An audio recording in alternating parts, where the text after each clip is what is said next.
Autonomic nervous system. याद रखिएगा, nervous system को दो डिविजन्स में डिवाइड करते हैं हम। एक कहलाती है सेंट्रल नर्वस सिस्टम और दूसरी कहलाती है पेरिफेरल नर्वस सिस्टम। हमने कल ये सारी बातें डिस्कस कर ली थी। पेरिफेरल नर्वस सिस्टम को हमने डिस्कस करना है, मगर उससे पहले हमें डिफरेंस पता होना चाहिए कि सीएनएस और पेरिफेरल नर्वस सिस्टम में डिफरेंस क्या है। सीएनएस का हमने ये कहा था कि सेंट्रल नर्वस सिस्टम एक ऐसा न्यूरॉन्स का सिस्टम है जो ब्रेन और स्पाइनल कॉर्ड को इन्वॉल्व करता है। ठीक है, ऐसे नर्वस सिस्टम जो ब्रेन या स्पाइनल कॉर्ड में प्रेजेंट हो, उनको हम सेंट्रल नर्वस सिस्टम में इंक्लूड करते हैं। पेरिफेरल नर्वस सिस्टम में वो तमाम न्यूरॉन नेटवर्क आ जाते हैं जो आउटसाइड द ब्रेन और स्पाइनल कॉर्ड प्रेजेंट हो। उसके बाद फर्दर हमने देखा था कि पेरिफेरल नर्वस सिस्टम को हम किस किस डिवीजन में डिवाइड करते हैं। हमने कहा था कि PNS can be divided into ANS and somatic nervous system. दो सिस्टम याद रखिएगा, एक ऑटोनॉमिक नर्वस सिस्टम और एक somatic nervous system. Somatic nervous system ऐसा सिस्टम जो हम खुद कंट्रोल कर सकते हैं, जिसमें मूवमेंट हमारे कंट्रोल में होती है। ठीक है, हम वॉलंटरली उसको कंट्रोल कर सकते हैं, जैसा कि हमारे मसल्स, बॉडी के मसल्स। ठीक हो गया, ने उठना है, बैठना है, वजन उठाना है, चलना फिरना है, ये सब कुछ सोमैटिक नर्वस सिस्टम कंट्रोल कर रहा है। ऑटोनॉमिक नर्वस सिस्टम पे आते हैं। ऑटोनॉमिक नर्वस सिस्टम के बारे में आपने ये याद रखनी है कि ये इनवॉलंटरी है। इनवॉलंटरी से मुराद क्या है कि इसके अंदर हमारा कोई अमल दखल नहीं है, ये खुद ब खुद हो जाता है। अब ये खुद ब खुद कैसे होता है वो फिर हमने देखा था। हमने कहा था कि इसके अंदर कुछ नर्व सेल्स इन्वॉल्व हैं। तो दो किस्म के हमने नर्व सेल्स पढ़े थे, एक इफिरेंट और एक एफेरेंट। हमने डिफरेंस देखा था कि जो ई वाला इफिरेंट है वो कौन से नर्व्स होते हैं और एफेरेंट कौन से नर्व्स होते हैं। ठीक है, उसके बाद फिर हमने देखा था कि अब इन न्यूरॉन्स को आपस में कौन सी चीज कनेक्ट करवाती है। तो हमें पता चला था कि न्यूरोट्रांसमीटर्स कनेक्ट करवाते हैं। ठीक है, लोकल हार्मोन्स कनेक्ट करवाते हैं, लोकल मेडिएटर्स कनेक्ट करवाते हैं, रिसेप्टर्स कनेक्ट करवाते हैं। तो हमने ये देख ली थी सारी चीजें।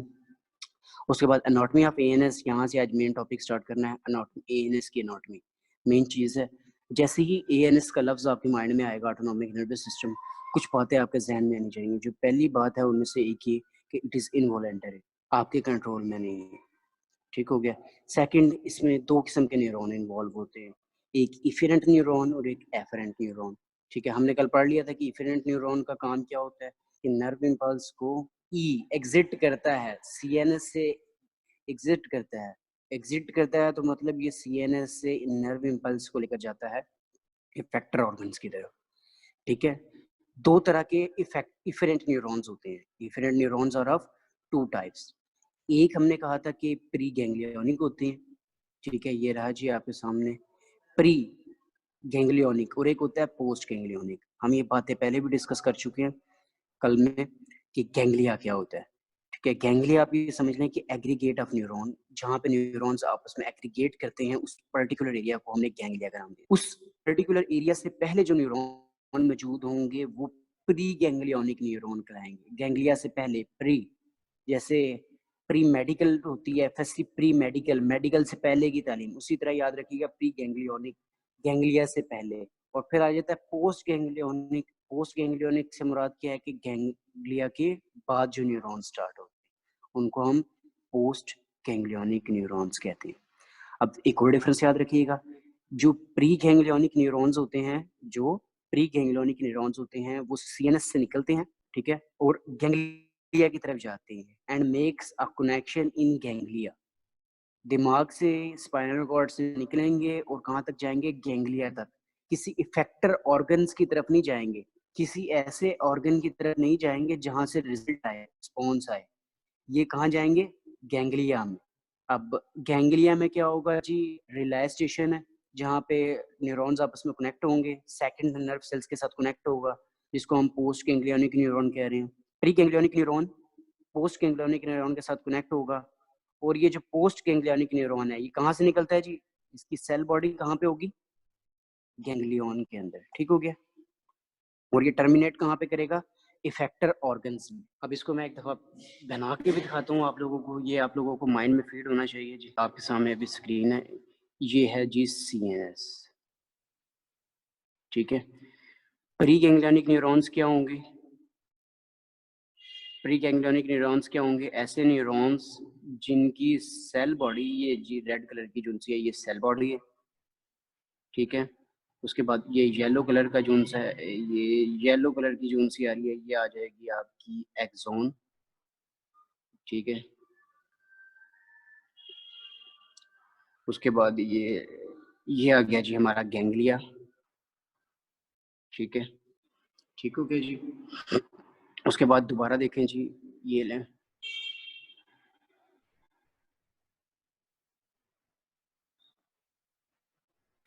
ये आपके सामने है जी। अब थोड़ा सा डायग्राम को समझने की कोशिश करें सेंट्रल नर्वस सिस्टम से। ये जो आपके सामने है जी, ये है प्री गैंग्लियोनिक न्यूरॉन। ये जो सा है ये क्या है? प्री गैंग्लियोनिक न्यूरॉन, क्योंकि ये गैंग्लिया से पहले है। इसकी सेल बॉडी कहाँ पर मौजूद है?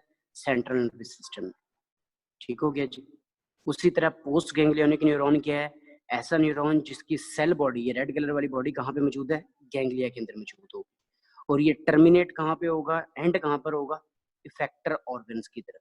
इफेक्टर ऑर्गन्स पता क्या होते हैं? ऐसे ऑर्गन्स जो रिस्पॉन्स प्रोड्यूस करें, ठीक है, हार्मोन रिलीज करें, न्यूरोट्रांसमीटर रिलीज करें, रिसेप्टर्स के साथ बाइंड करें, ठीक है। हार्ट हो गया, लंग्स हो गई, ये सारे इफेक्टर्स ऑर्गन है, ठीक हो गया। ये डायग्राम आप लोगों के माइंड में होनी चाहिए। अच्छा, ठीक है, आगे देखें जी।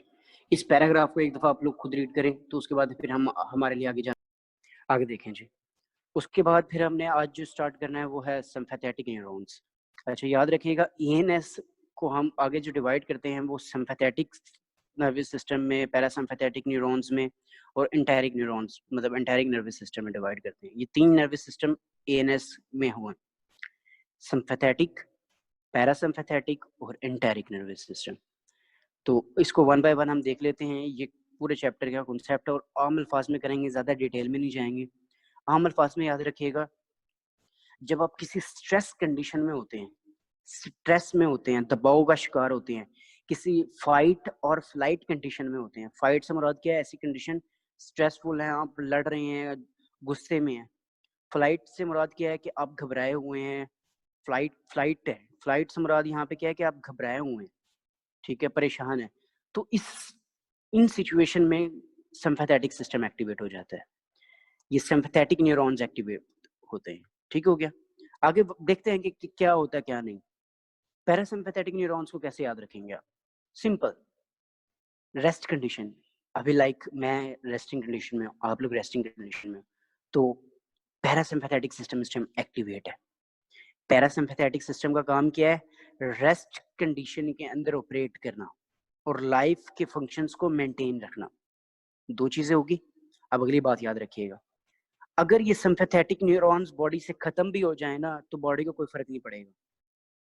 अगर ये सिम्पैथेटिक सिस्टम भी खत्म हो जाए तो बॉडी को कोई फर्क नहीं पड़ेगा। मगर अगर ये पैरासिम्पैथेटिक न्यूरॉन्स खत्म हो जाएं, रेस्ट कंडीशन वाले न्यूरॉन्स खत्म हो जाए, तो लाइफ डिफिकल्ट हो जाएगी सरवाइव करना, ठीक हो गया।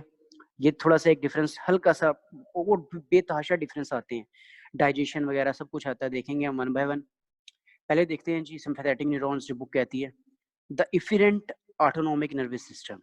ये लफ्ज देख लें जी, इफेरेंट ऑटोनॉमिक नर्वस सिस्टम से मुराद क्या है? कि ऐसे न्यूरॉन जो सीएनएस से निकल रहे हैं, उनको हम डिवाइड कर देते हैं किस किस चीज में? सिम्पैथेटिक में, पैरासिम्पैथेटिक में या एंटेरिक नर्वस सिस्टम। जो न्यूरॉन्स सीएनएस से निकल रहे हैं उनको हम डिवाइड करते हैं या सिम्पैथेटिक में, या पैरा में, या एंटेरिक में। अब देखते हैं सिम्पैथेटिक न्यूरॉन्स की anatomy. Anatomically they originate in the CNS. CNS से निकलते हैं ये, कौन से सीएनएस के पार्ट से निकलते हैं? याद रखिएगा कि जो सिम्पैथेटिक न्यूरॉन्स होते हैं ये स्पाइनल कॉर्ड के 2 मुख्तलिफ रीजन से निकलते हैं, एक थोरेसिक रीजन और एक लंबर रीजन। ये एमसीक्यूज भी है और इस पूरे सिम्पैथेटिक सिस्टम की जान क्या कि sympathetic neuron originates in CNS, ठीक है, from 2 different spinal cord regions. Spinal cord की 2 मुख्तलिफ रीजन से निकलते हैं और उन रीजन्स का नाम क्या है? thoracic and lumbar regions of the spinal cord. The preganglionic neuron of the sympathetic system come from thoracic and lumbar region. प्रीगैंग्लियोनिक क्यों कह रहा है? क्योंकि ये गैंग्लिया से पहले के न्यूरॉन्स हैं, दिमाग से निकल रहे हैं, इसलिए ये प्रीगैंग्लियोनिक न्यूरॉन्स होंगे। अच्छा जी, अब एक और याद रखिएगा, जो सिंपैथेटिक न्यूरॉन्स होते हैं दे आर शॉर्ट, जो इनका एक्सॉन होता है वो शॉर्ट होता है, ठीक है? Preganglionic neurons are short in comparison to the postganglionic neuron. इसका मतलब ये है कि जो प्रीगैंग्लियोनिक न्यूरॉन है ये ब्रेन से निकलते हैं और निकलते साथ ही थोड़े से डिस्टेंस पे गैंग्लिया आ जाता है। तो preganglionic neurons are short while postganglionic neurons are long. ठीक है? Axons of postganglionic neuron extend from ganglia से लेकर अपने effector organs की तरफ जाते हैं। ये थोड़ा सा डायग्राम को देखते हैं जी यहाँ से। बाकी ये भी देखेंगे कौन सा सिस्टम किस तरह एक्टिवेट होता है, वो जैसे ड्रग्स आएगी तो। अब क्या होगा जी, ये स्पाइनल कॉर्ड है। स्पाइनल कॉर्ड के मुख्तलिफ रीजन होते हैं, आपने याद रखना है, एक थोरेसिक रीजन और एक लंबर रीजन, ठीक है? और रीजन्स भी हैं। अब इन 2 रीजन से क्या होगा जी, हमारे ये न्यूरॉन्स निकल रहे हैं, ठीक है? ये न्यूरॉन्स जैसे ही ये निकलेंगे, नेक्स्ट क्या होगा, इनका एक्सॉन शॉर्ट है, ये कहाँ पहुंच जाएंगे जी? गैंग्लिया के अंदर। अब यहाँ गैंग्लिया से क्या होगा जी, post synaptic neuron, sorry, post ganglionic neurons निकलेंगे, ये पोस्ट, और ये कहाँ तक जाएंगे? इफेक्टर्स तक। आपने याद क्या रखना है? आपने याद रखना है कि सिम्पैथेटिक नर्वस सिस्टम के एनाटॉमी के अंदर कि जो प्री गैंग्लियोनिक न्यूरॉन्स है जो थोरेसिक और लंबर रीजन से निकलते हैं स्पाइनल कॉर्ड के, ये रीढ़ की हड्डी समझ लें आप, उसके वहाँ पे स्पाइनल कॉर्ड मौजूद होता है, उसके रीजन्स होते हैं, डिफरेंट रीजन्स हैं अलग, ठीक है? तो उन रीजन में से 2 रीजन्स जो से हैं उसमें से निकलता है, थोरेसिक में से और लंबर में से, और शॉर्ट होते हैं, मतलब इनका जो एक्सॉन है उनकी लेंथ कम होती है। कहाँ जाते हैं जी? गैंग्लिया में जाते हैं, और गैंग्लिया से पोस्ट गैंग्लियोनिक न्यूरॉन्स निकलते हैं, लंबे होते हैं और ये इफेक्टर्स तक जाते हैं, ठीक है? एक दफ़ा ये सिम्पैथेटिक न्यूरॉन्स आप पढ़ते हैं, उसके बाद है पैरासिम्पैथेटिक। अब एनाटॉमी देखनी है हमने, हमें पता है कि जो पैरासिम्पैथेटिक है ये भी कहाँ से निकलता है? सीएनएस से निकलता है, ठीक है? तो याद रखिएगा सीएनएस से कहाँ से निकलता है? ये निकलता है क्रेनियम, ब्रेन के क्रेनियल नर्व्स होती हैं, ब्रेन के अंदर कुछ नर्व्स होती हैं, ऑल्फैक्टरी नर्व्स, क्रेनियल नर्व्स और भी हैं डिफरेंट। आप ये याद रखिएगा कि जो पैरासिम्पैथेटिक न्यूरॉन्स होते हैं ये दिमाग की जो नर्व है 3, 7, 9 और 10, ये नंबर दिए गए हमने एनाटॉमिकली, वहाँ से निकलते हैं। एनाटॉमिकली हमने नंबर्स दिए थे, तो याद रखिएगा पैरासिम्पैथेटिक जो प्री गैंग्लियोनिक न्यूरॉन्स हैं, ये प्री और पोस्ट वाला कॉन्सेप्ट माइंड में होना चाहिए बस। जो पैरासिम्पैथेटिक प्री गैंग्लियोनिक न्यूरॉन्स हैं वो कहाँ से निकलते हैं जी? क्रेनियल नर्व से निकलते हैं, and from sacral region of the spinal cord. Sacral region of the spinal cord से मुराद क्या है कि जो स्पाइनल कॉर्ड का जो रीजन है जहाँ पे रीजन्स डिफरेंट वो प्रेजेंट है हमारे पास, क्या कहते हैं उसको, जैसा कि हमारे पास थोरेसिक है, उसके अलावा हमारे पास थोरेसिक हो गया, लंबर रीजन हो गया, ये सारे जो उनसा रीजन है ना स्पाइनल कॉर्ड का, ये क्या कहलाता है जी? ये सैक्रल रीजन कहलाता है, ठीक है? आप लोगों ने इसको माइंड में रखना है। तो the parasympathetic preganglionic fiber arises from the cranium and the sacral region of the spinal cord. Sacral region of spinal cord से मुराद क्या रखेंगे कि आप ये स्पाइनल कॉर्ड से भी निकलता है, कहाँ पे जाके? साइनेप्सिस। साइनेप्सिस का मतलब है कनेक्शन बनाना, ठीक है? आम अल्फाज में याद रखिएगा। And synapse in ganglia near और ऑन अफेक्टर ऑर्गन्स, इस बात को आपने माइंड में फीड करना है, नियर और ऑन अफेक्टर ऑर्गन्स। अब मतलब यहाँ से जो नर्व्स निकल रही हैं वो लंबी हैं, इसलिए वो अफेक्टर्स के नजदीक जाकर कनेक्शन बना रही हैं। क्या कर रही हैं जी? अफेक्टर्स के करीब जाकर कनेक्शन बना रही हैं। In contrast to the sympathetic system, the preganglionic fibers are long and postganglionic ones are short, with the ganglia close to or within the organ innervating.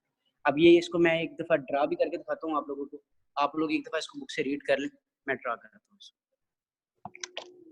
अच्छा जी, हमने क्या कहा? हमने ये कहा जी कि जो सिम्पैथेटिक नर्वस सिस्टम है वो कहाँ से निकलता है?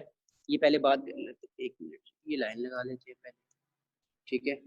यहाँ पे हमारे पास है सिम्पैथेटिक नर्वस सिस्टम और ये है हमारे पास पैरासिम्पैथेटिक नर्वस सिस्टम, ठीक हो गया जी। हमने क्या कहा, हमने कहा जी जो सिम्पैथेटिक नर्वस सिस्टम होता है ये निकलता है स्पाइनल कॉर्ड से, थोरैसिक या लंबर रीजन से, स्पाइनल कॉर्ड के रीजन से निकलता है, ठीक है। अब ये स्पाइनल कॉर्ड समझने आप, ठीक है।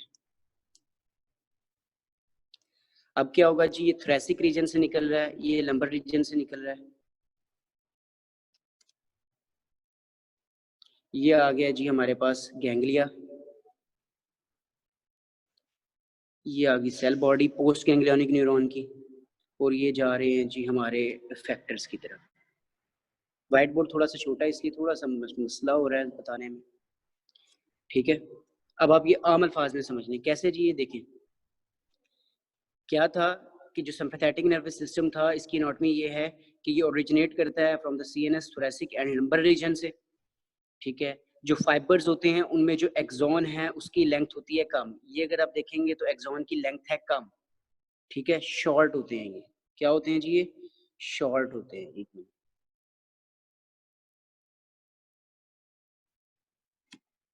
ये क्या है जी, शॉर्ट। और पोस्ट गैंग्लियोनिक न्यूरॉन्स क्या है जी, लेंथी होते हैं, लंबे होते हैं। अब हम देखते हैं जी, इसकी तरफ देख लेते हैं एक दफा।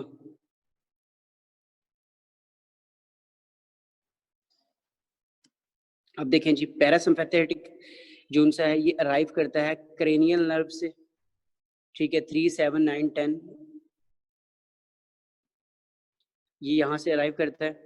अब क्या होता है जी, जो इसका ये क्रेनियल नर्व से अराइव कर गया है, ठीक है।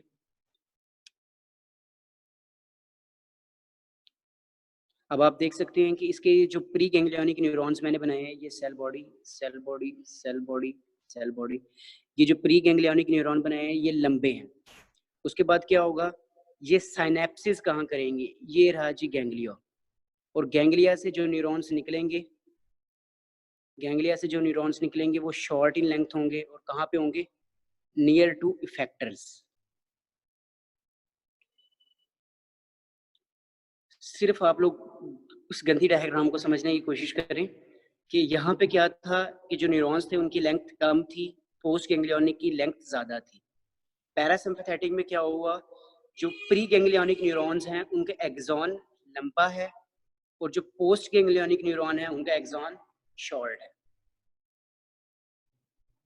आगे देखें जी, एक बार रीड करेंगे तो ऑटोमेटिकली क्लियर हो जाएगा। आगे देखें जी, आपके पास है अब हम फंक्शन भी देखेंगे कि सिम्पैथेटिक सिस्टम का क्या फंक्शन है, पैरासिम्पैथेटिक का क्या फंक्शन है, अभी सिर्फ एनाटॉमी की बात हो रही है। आगे देखें जी, enteric nervous system. Enteric nervous system को आपने क्या याद रखना है, एंटेरिक स्टमक जीआईटी होती है। एंटेरिक आप याद रखिएगा, जब भी एंटेरिक का लफ्ज सुने तो आपके माइंड में जीआईटी आना चाहिए। Enteric nervous system is the third division of ANS. क्या होता है, वो तमाम नर्व फाइबर्स जो जीआईटी को इनर्वेट करते हैं, ठीक है, जो जीआईटी तक नर्व इंपल्स लेके जाते हैं और वहां से फंक्शन प्रोसीड करवाते हैं, वो तमाम न्यूरॉन्स, वो तमाम नर्व फाइबर्स ईएनएस के अंदर आते हैं। ENS is the third division of ANS. It is a collection of nerve fibers that innervates the GIT. GIT को इनर्वेट करते हैं, गैस्ट्रोइंटेस्टाइनल ट्रैक्ट को। उसके अलावा पैंक्रियाज को इनर्वेट करते हैं, मतलब पैंक्रियाज को सिग्नल देते हैं और पैंक्रियाज से फिर इंसुलिन और ग्लूकागोन को रिलीज करवाते हैं। गाल ब्लैडर को इनर्वेट करते हैं, जो बाइल स्टोर होता है उसको रिलीज करवाते हैं, स्टोरेज फंक्शन। ये सारे का सारा जो न्यूरॉन्स करवाते हैं उनको हम एंटेरिक नर्वस सिस्टम के अंदर इंक्लूड करते हैं, ठीक है जी। This system functions independently of CNS and controls the motility. ये जो सिस्टम है दिमाग के ऊपर डिपेंड नहीं कर रहा, खुद ब खुद ये ऑपरेट करता है और मोटेलिटी को, एक्सोक्राइन एंड एंडोक्राइन सिक्रीशन को, जीआईटी को मेंटेन करता है। एंटेरिक नर्वस सिस्टम का काम क्या है कि जो जीआईटी है, गैस्ट्रोइंटेस्टाइनल ट्रैक्ट, वहाँ पे मौजूद जो कंटेंट है उनकी मोटेलिटी को कंट्रोल करना है। वहाँ पे रिसेप्टर्स होंगे, वो रिसेप्टर सिग्नल्स लेंगे और एंटेरिक नर्वस सिस्टम वहाँ से उसको कंट्रोल करेगा। क्या कंट्रोल करेगा? मोटेलिटी को कंट्रोल करेगा, एक्सोक्राइन सेक्रीशंस को और एंडोक्राइन सेक्रीशंस को कंट्रोल करेगा, मतलब हार्मोन्स जो रिलीज होते हैं, ठीक है, एंजाइम्स जो रिलीज होंगे उनकी सेक्रीशंस को कंट्रोल करेगा। किसकी? जीआईटी की। ये आप लोगों ने एक दफ़ा एनाटॉमी ऑफ एएनएस जो सा है इसको एक दफ़ा अच्छे तरीके से करना है।